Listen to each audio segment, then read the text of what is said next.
ఇంతకంటే దౌర్భాగ్యం ఏది ఉండదండి. ఆనాడు రాజశేఖర్ రెడ్డి గారు ఫీజు రియంబర్స్మెంట్ రూపంలో పిల్లలకి చదువుని వరంగా అందిస్తే, జగన్మోహన్ రెడ్డి గారు వచ్చిన తర్వాత మన పిల్లలు ఎక్కడికో వెళ్ళకూడదు, ఖచ్చితంగా పిల్లలు ఈ అవకాశాలు కొంతమందికైనా పేద విద్యార్థులకి ఇక్కడ అందుబాటులో ఉండే విధంగా, బాగా చదువుకునే పిల్లలకి అందుబాటులో ఉండే విధంగా ఉండాలి అని చెప్పని తండ్రి తనయుడు ఇద్దరూ కూడా పేద ప్రజల భవిష్యత్తు కోసం ఆలోచిస్తే, ఈయన మాత్రం ఈ రాష్ట్రానికి పట్టినటువంటి రాక్షసుడిలా, రాక్షస పాలనలా, నేనేది చెప్తే అదే అనేటటువంటి ఒక నియంతల, ఒక హిట్లర్ పాలన అనేది ఆంధ్ర రాష్ట్రంలో చేస్తూ ఉన్నాడు చంద్రబాబు నాయుడు గారు. నిజంగా బిడ్డల మీద, చదువుకునే పిల్లల మీద ఇంత ఇంత ఇంత ఏమని చెప్పాలో కూడా నాకు ఐ కాంట్ ఇమాజిన్ అండి. ఇంత రాక్షసత్వాన్ని ప్రదర్శిస్తున్నటువంటి చంద్రబాబు నాయుడు గారిని చూస్తే కడుపు అయితే రగిలిపోతూ ఉంది. ఎందుకంటే అన్ని రకాల వర్గాల ప్రజల జోలికి వెళ్తున్నారు.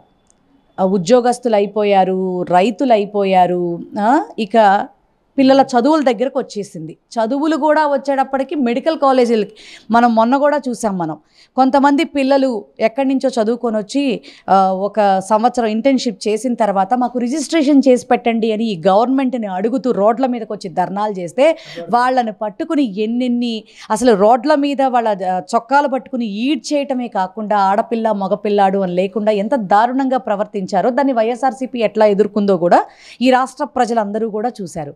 కానీ ఈ రోజున ఇంతకంటే అవమానం, ఇంతకంటే వెన్నుపోటు, ఇంతకంటే దగ చదువుకునే పిల్లలకి ఇంకేమన్నా ఉంటుందా? చంద్రబాబు నాయుడు గారిని నమ్మి ఓట్లేసి నిజంగా మా భవిష్యత్తు బంగారంలా ఉంటుందని ఆయన మాటలకి నమ్మి నిజంగా వాళ్ళు ఓట్లేసినందుకు ఈ రోజున బిడ్డల భవిష్యత్తును ప్రశ్నార్థకంగా మార్చినటువంటి కిరాతకుడు ఎవరైనా ఉన్నారా అంటే అది చంద్రబాబు నాయుడు గారే. నిజంగా ఎంత దారుణం అండి. జగన్మోహన్ రెడ్డి గారు 5 మెడికల్ కాలేజీలు ఆయన ఉన్న టైంలో 17కి అప్రూవల్ తీసుకొచ్చి 5 కంప్లీట్ చేసి, ఎక్కడైతే విజయనగరం, రాజమండ్రి, ఏలూరు, అలాగే నంద్యాల, మచిలీపట్నం ఈ 5 చోట్ల ఉత్త కాలేజెస్గా కానీ కాకుండా అట్లాగే ఒక్కొక్క కాలేజ్కి 150 సీట్లు తీసుకురావటం జరిగిందండి. ఇంకొక 750 వచ్చే టైంలో పార్టీ మారింది, గవర్నమెంట్ మారింది.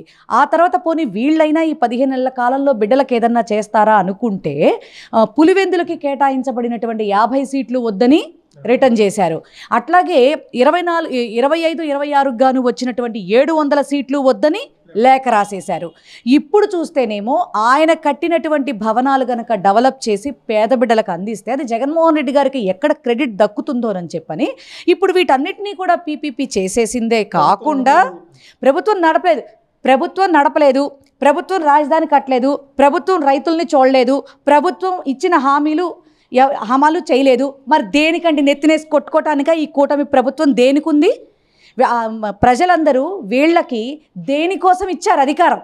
మేము అది చేయలేము, మేము ఇది చేయలేము, మాకు అది చేత కాదు, మాకు ఇది చేత కాదు అని చెప్పినప్పుడు జగన్మోహన్ రెడ్డి గారే శుభ్రంగా అధికారంలో ఉండుంటే కనుక ఆయన చేతనైనంత ప్రజలకు చేస్తానే ఉండేవాడు కదా. ఈ రోజు వరకు కూడా ఆర్థిక విధ్వంసం అనేది ఎవరు చేశారో ఈ రోజున ప్రజలందరికీ అర్థమవుతా ఉందండి. ఆనాడు ఆయన 5 ఏళ్లలో 2 ఏళ్ల కరోనా టైం ఉన్నప్పటికీ కూడా 5 సంవత్సరాలు ఏ టైంకి ఏ పథకం ఎప్పుడు ఇస్తాను అనేది క్యాలెండర్ వైజ్గా కూడా డేట్స్ రిలీజ్ చేసి మరి ఎక్కడ ఆ డేట్ తప్పిపోకుండా ప్రజలకు అందించినటువంటి వ్యక్తి జగన్మోహన్ రెడ్డి గారు. ఈ రోజున ఈయన చూస్తే ఓ సంవత్సర కాలం పాటు మొత్తం అన్నీ ఎగ్గొట్టేశాడు. 2వ సంవత్సరానికి వైఎస్ఆర్సీపీ ఎంతో దారుణంగా పోరాటాలు రోడ్ల మీదకి వచ్చి చేస్తుంటే తప్ప ఒక్కొక్క పథకానికి ఒక రూపం అనేది రావట్లేదు.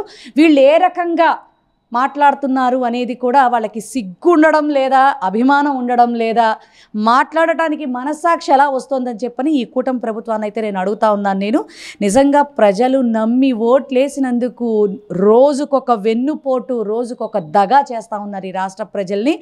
చూస్తానే ఉన్నారు ప్రజలు.